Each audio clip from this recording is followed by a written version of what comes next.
Let's talk about camera setup.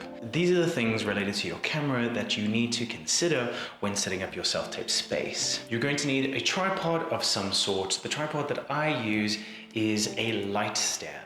You do not have to have a light stand as your tool of choice. You can go get a camera stand. There's so many different options these days with more people creating content for social media. So find the equipment that works for you. The next thing that I use is a camera clip that I put my phone into in order to record my self-tape.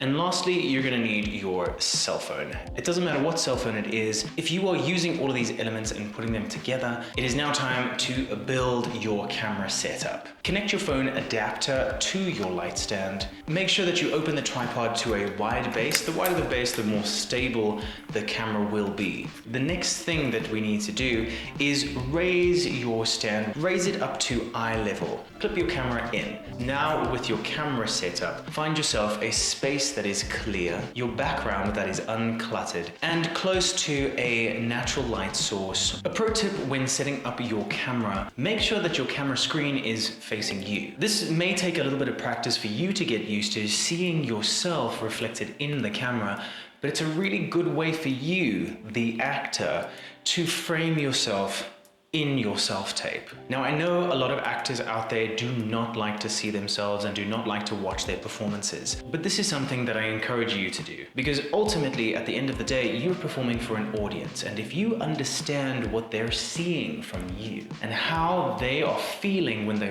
watch you, that can only help you with every performance and every delivery that you do. Learn to watch yourself, learn to see yourself through the audience's eyes, and that will help you vastly improve any audition and any performance that you do moving forward.